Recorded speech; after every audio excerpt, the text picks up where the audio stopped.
Hello बच्चों। तो फिर से मैं आप सभी के लिए एक और बेहतरीन सा वीडियो लेके आ गया हूँ जो कि आपके हर एग्जामिनेशन के लिए काफी ज्यादा इंपॉर्टेंट होने वाला है। दोस्तों तो आज की इस वीडियो में हम लोग जो है हिस्ट्री का एक इंपॉर्टेंट टॉपिक कवर करेंगे जिसका नाम है मौर्य साम्राज्य, यानी कि मौर्य डायनेस्टी, मौर्य एम्पायर। तो उसी के बारे में डिस्कशन हम लोग करेंगे और लगभग उससे संबंधित हम लोग जो है लगभग 35 जी के क्वेश्चन ऐसे देखेंगे जो कि आपके हर एग्जामिनेशन इंपॉर्टेंट होने। तो लगभग 35 क्वेश्चन जी के क्वेश्चन ऐसे हम लोग कवर करेंगे इस वीडियो में मौर्य समाज से रिलेटेड, कि आपके हर एग्जामिनेशन के लिए इंपॉर्टेंट होने वाला है। लाइक आप यहाँ देख सकते हैं कि मौर्य समाज की स्थापना किसने की थी, सारा इस टाइप का क्वेश्चन रहेगा दोस्तों जो कि आपके हर एग्जामिनेशन काफी ज्यादा इंपॉर्टेंट होने वाला है। अगर आपको इस वीडियो का पीडीएफ चाहिए तो जरूर आपको मिल जाएगा दोस्तों, कमेंट में मैं पिन कर दूंगा। फिर इसके बाद दोस्तों अगर आपको और भी वीडियोस चाहिए तो ठीक है भैया को सब्सक्राइब कर लीजिए। फटाफट वीडियो को स्टार्ट करते हैं बिना कोई राउंड आगे स्टार्ट हो जाता है, आगे बढ़ जाते हैं दोस्तों। जैसा कि आप यहाँ देख सकते हैं मेरे बच्चों की मौर्य समाज जो है भारतीय इतिहास का एक महत्वपूर्ण अध्याय, याद रखना भारतीय इतिहास का जो है एक महत्वपूर्ण अध्याय यानी चैप्टर है मौर्य साम्राज्य, ठीक है, जो भारतीय उपमहाद्वीप के इतिहास में अपनी गहरी प्रभावशाली छाप छोड़ गया है। कुछ गहरी छाप छोड़ गया, जैसे कि मौर्य साम्राज्य को आप यहाँ देख सकते हैं कितना बड़ा मौर्य साम्राज्य बन गया था दोस्तों। कब? 50 BCE में हो सकते हैं, मध्य ये एरिया कुछ ऐसा था जहाँ मौर्य समाज का कुछ डंका नहीं बजा, बट उसे इतना सारा एरिया में सिर्फ मौर्य समाज का ही राज्य था, ठीक है। इस साम्राज्य की स्थापना करता जो है चंद्रगुप्त मौर्य और उसके पोते अशोक के शासनकाल में भारतीय इतिहास की एक स्वर्णिम काल जिसे संस्कृति, धर्म, शिक्षा और विज्ञान में अद्भुत योगदान दिए, याद रखना, ठीक है। हम इस प्रश्नोत्तरी के माध्यम से मौर्य साम्राज्य का उद्भव, समृद्धि, विकास और शासन पद्धति और धर्म अवशेषों के बारे में रोचक तथ्य जानेंगे। सारा चीज हम लोग जो है क्वेश्चन के माध्यम से जानेंगे, किसके बारे में? मौर्य साम्राज्य एम्पायर के बारे में। फटाफट क्वेश्चन की एक सीरीज इसको स्टार्ट करते हैं बिना कोई देरी के। तो फटाफट स्टार्ट कर लेते हैं दोस्तों।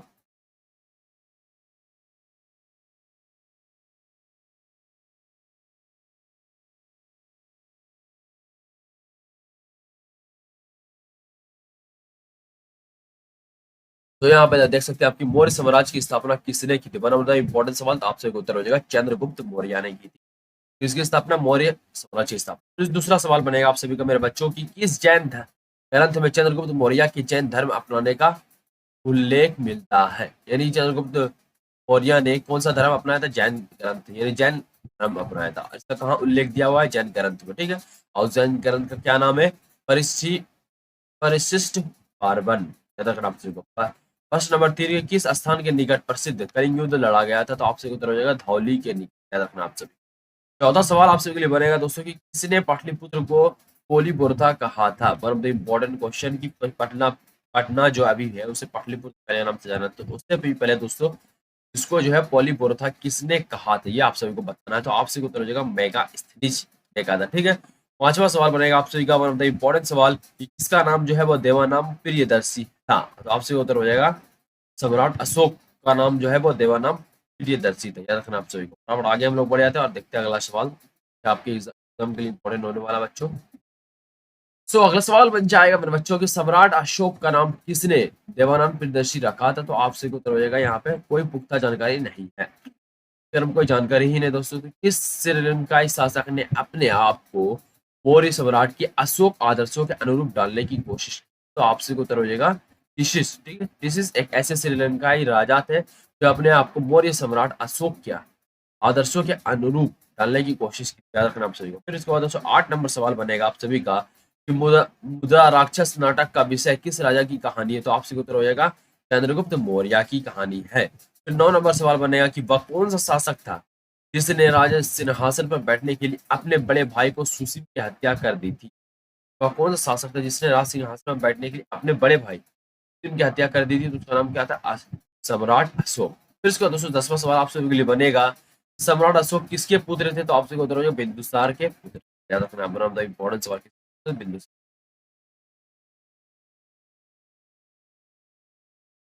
अब अगला सवाल बनेगा आप सभी के लिए मेरे बच्चों की मौर्य वंश की स्थापना कब की गई थी? तो आपसे उत्तर हो जाएगा 322 ईसा पूर्व में दोस्तों मौर्य वंश की स्थापना की गई थी।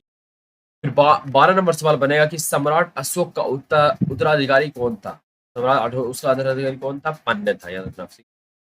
फिर 13 नंबर सवाल बनेगा कि चाणक्य का को और किस नाम से जाना जाता था, तो आपसे उत्तर हो जाएगा विष्णुगुप्त के नाम से जाना जाता है। ठीक है, चाणक्य को जो है और किस नाम से जाना जाता है, विष्णुगुप्त से। फिर 14 नंबर सवाल बनेगा मेरे बच्चों, जैसे कि आप यहाँ देख सकते हैं कि गौतम बुद्ध ने अपना पहला उपदेश कहाँ दिया था, तो आपसे उत्तर हो जाएगा सारनाथ में जो है पहला अपना जो है उपदेश दिया था, किसने, गौतम बुद्ध ने। ठीक है, 15वां नंबर सवाल बनेगा कि मौर्य काल में गुप्तचरों को क्या कहा जाता, तो आपसे उत्तर हो जाएगा गुण गुण पुरुष। गुण पुरुष जो है वो गुप्तचरों को कहा जाता है। फिर अगला सवाल हम लोग देख लेते हैं, जो कि बड़ा इंपॉर्टेंट सवाल बनेगा कि अर्थशास्त्र की स्थापना किसने की थी, तो आपसे उत्तर हो जाएगा कौटिल्य ने की थी। क्या रखना है, अर्थशास्त्र की स्थापना किसने की थी, कौटिल्य ने की थी। फिर अगला सवाल मेरे बनेगा बच्चों की चंद्रगुप्त मौर्य के शासन विस्तार में महत्वपूर्ण योगदान देने वाले व्यक्ति कौन थे, कटोलिया थे, याद रखना ये भी कटोलिया ही थे। ठीक है, फिर अगला सवाल 18 नंबर सवाल बनेगा मेरे बच्चों, चंद्रगुप्त मौर्य ने अपने अंतिम दिन में कहाँ गुजारे थे, तो आपसे उत्तर होगा सरवन बेलगोला में जो है वो अंतिम दिन गुजारे थे, कौन, चंद्रगुप्त।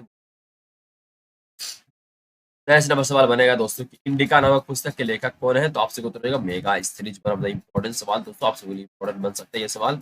इंडिका नामक पुस्तक के लेखक कौन है, मेगा स्थिनीज। 20 नंबर सवाल बनेगा दोस्तों, ठीक है, यहाँ देख सकते हैं किस ग्रंथ में चंद्रगुप्त मौर्य के लिए बिरसल यानी निम्न में कुल शब्द का उपयोग किया गया, तो आपसे हो जाएगा किस ग्रंथ में, मुद्रा राक्षस के तत्व। आप सभी थोड़ा बड़ा आगे बढ़ जाते हैं बच्चों, और अगला सवाल देख लेते हैं हम लोग। तो आप सभी इंपॉर्टेंट वेरी वेरी इंपॉर्टेंट कुछ ऐसे सवाल हम लोग कवर करेंगे इस वीडियो। तो अगला सवाल है दोस्तों कि कलिंग युद्ध का विजय और क्षत्रियों का वर्णन अशोक के किस शिलालेख में है, तो आपसे उत्तर हो जाएगा 13वां शिलालेख। ठीक है, कलिंग युद्ध का विजय और क्षत्रियों का वर्णन अशोक के किस शिलालेख में है, तो आपसे उत्तर हो जाएगा शिलालेख तो 13वां शिलालेख हो। ठीक है, 22 नंबर सवाल बनेगा कि चाणक्य किस मौर्य सम्राट के प्रधानमंत्री थे, चाणक्य जो है किस मौर्य सम्राट के प्रधानमंत्री, ऑप्शन चंद्रगुप्त। ठीक है, रखना आप सभी को। 23 नंबर सवाल बनेगा कि सारनाथ में किस सम्राट का स्तंभ है, तो आपसे उत्तर हो जाएगा सम्राट अशोक का। 24 नंबर सवाल बनेगा कि शिलालेखों में किस राजा को देवानामाप्य प्रियदर्शी देवताओं का प्रिय कहा गया है, तो आपसे उत्तर हो जाएगा का नाम है सम्राट अशोक को शिलालेख में कहा गया देवानाम प्रियदर्शी यानी कि देवताओं का प्रिय। फिर से 225 नंबर सवाल बनेगा मेरे बच्चों की चाणक्य अर्थशास्त्र में किस विषय पर प्रकाश डाला गया है, तो आपसे उत्तर होगा राजनीतिक पर प्रकाश डाला गया है। आप सभी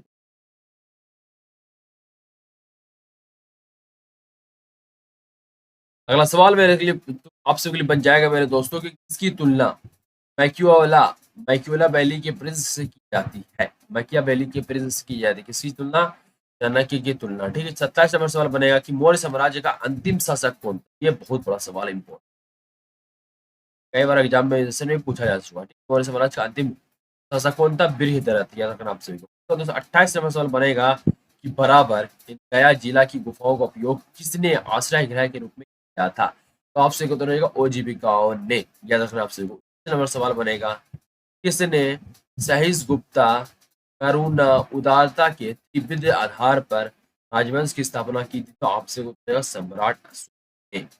30 सवाल बनेगा आप सभी का कि चाणक्य का को और किस नाम से जाना जाता था, तो आपसे उत्तर रहेगा कौटिल्य, याद रखना। कौटिल्य पुस्तक और सब पुस्तक भी लिखी है, याद रखना जो कि आपको याद भी होगा।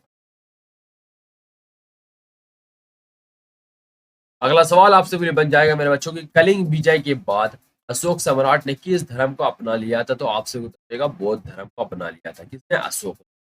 फिर अगला सवाल बनेगा कि अशोक ने अपने सभी अभिलेखों में एक रूपता से किस प्रकृति का उपयोग किया, तो आपसे 33 नंबर सवाल बनेगा मेरे बच्चों की प्रसिद्ध यूनानी राजदूत मेगास्थनीज भारत में किसके दरबार आए थे, तो आपसे उत्तर हो जाएगा चंद्रगुप्त मौर्य दरबार आए थे, कौन, यूनानी राजदूत मेगास्थनीज। फिर 34 नंबर सवाल बनेगा कि प्रसिद्ध यूनानी राजदूत मेगास्थनीज भारत में चंद्रगुप्त मौर्य के दरबार में कब आए थे, तो आपसे उत्तर हो जाएगा मेगास्थनीज लगभग 300 ईसा पूर्व और 288 ईसा पूर्व के बीच भारत का दौरा किया था, याद रखना आप सभी को। फिर 35 नंबर सवाल बनेगा आप सभी का वन ऑफ द लास्ट सवाल दोस्तों, अर्थशास्त्र का संबंध किस विषय से है, तो आपसे उत्तर हो जाएगा राजनीति विषय से है। दोस्तों ये थे वो आपके 35 ऐसे इंपॉर्टेंट सवाल जो कि आपके हर एग्जामिनेशन में पूछे जा सकते हैं। ये हिस्ट्री का एक इंपॉर्टेंट टॉपिक है दोस्तों, जो कि आप सभी एग्जामिनेशन में काफी ज्यादा इंपॉर्टेंट होने वाले हैं। चाहे आप किसी भी एग्जामिनेशन की तैयारी कर रहे हो, ये 35 सवाल आप सभी को जा सकते हैं। दोस्तों इस तरह के और भी वीडियोस देखने के लिए जरूर हमारे चैनल सब्सक्राइब करें, इसका नाम है क्यों। ठीक है भैया, तो मिलते हैं नेक्स्ट वीडियो में, तब तक के लिए बाय।